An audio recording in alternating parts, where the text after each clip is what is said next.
तर मित्रांनो, आज पश्चिम बंगालमध्ये जलपाईगुडी इथं कंचनजंगा एक्सप्रेस आणि मालगाडीची भीषण धडक झाली। त्या दुर्घटनेत 15 जणांपेक्षा अधिक लोकांचा मृत्यू झालाय, तर 60 जण जखमी झालेले आहेत। त्यांना जवळच्या रुग्णालयात हलवण्यात आले असून मृतांचा आकडा वाढण्याची सुद्धा भीती।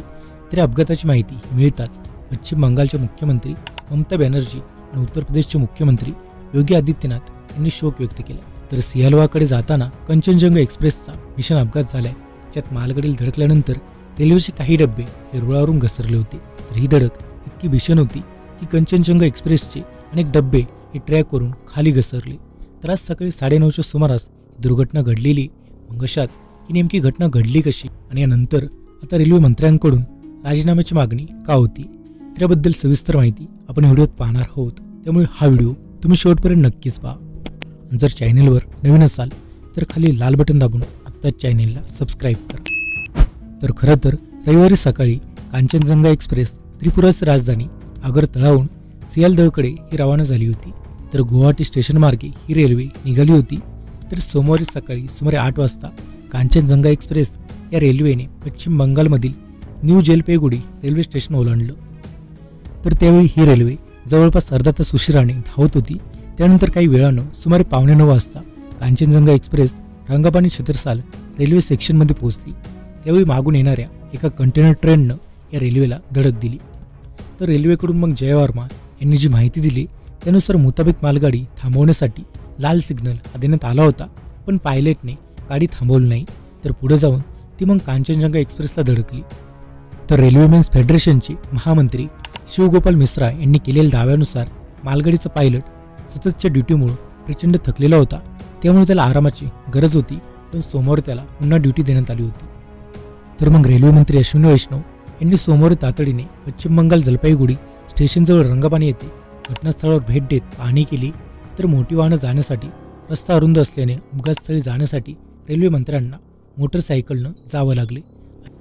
तर मग पश्चिम बंगालमधील या रेल्वे अपघातात झालेल्या जीवितहानीबद्दल पंतप्रधान नरेंद्र मोदी यांनी दुःख व्यक्त केले। तर अपघातातल्या मृतांच्या कुटुंबियांना पंतप्रधान राष्ट्रीय सहायता निधीकडून 2 लाख रुपयांचे आणि जखमींना 50,000 रुपयांचे सहाय्य पंतप्रधान कार्यालयाने जाहीर केले। परंतु अशात आता अपघातानंतरून #ट्रेन ॲक्सिडेंट आणि #रिझाईन हे सकाळपासून सोशल मीडियावर ट्रेंड करते। दरम्यान मायक्रो ब्लॉगिंग साईट एक्सवर काँग्रेसने अपघाताबद्दल रेल्वे मंत्री अश्विनी वैष्णव यांच्या राजीनाम्याची मागणी केलेली। तर केरळ काँग्रेसच्या एक्स हँडलने या घटनेचे काही फोटोज पोस्ट केले आणि त्यांच्या राजीनाम्याची मागणी केली। देशाला माहिती आहे की संबंधित मंत्री अश्विनी वैष्णव राजीनामा देणार नाहीत किंवा जबाबदारीच्या आव्हानाला प्रतिसाद देणार नाहीत। एनडीए प्रमुख भागीदार नितीश कुमार यांनी त्यांच्या कार्यकाळात रेल्वे अपघातामुळे राजीनामा दिला होता। तर वैष्णव यांना त्यांच्या मागील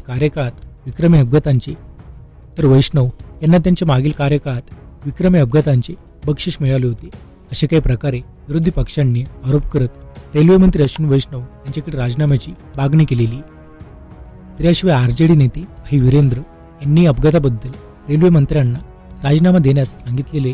ते म्हणाले, ज्या देशात रेल्वेचे खाजगीकरण झालेले ते त्या अपघात होणे साहजिक आहे। तर आधी काँग्रेस आणि यूपीए सरकारमध्ये दुर्घटना घडल्या की मंत्री राजीनामे देत होते, परंतु आता एवढ्या मोठ्या अपघातानंतर सुद्धा कोणताही मंत्री राजीनामा देत नाहीये। तर या सरकारकडून आम्हाला कोणती अपेक्षा नाहीत, या गोष्टींसाठी ही टोळी सरकारच जबाबदार आहे, अशा काही प्रकारे यांनी सुद्धा आरोप केले। त्यामुळे अपघातानंतरून आता बरेचसे विरोधी नेते आणि विरोधी पक्ष रेल्वे मंत्री अश्विनी वैष्णव यांच्याकडे राजीनाम्याची मागणी करतात। तर मग अशात या अपघातावर तुमचं काय मत आहे कमेंट करून नक्कीच सांगा। माहिती आवडल्यास व्हिडिओ लाईक करा। आणि मित्रांनो, याशिवाय सध्या पाहिलं तर मवियाचा विधानसभा निवडणुकांसाठी जागावाटपास फॉर्म्युला निश्चित झालाय असं काही माहिती सोर्सेसकडून समोर येते। मग यात कोणाला किती जागा हे मिळू शकतात हे पाहायचं असेल तर आमचा हा व्हिडिओ नक्कीच पहा।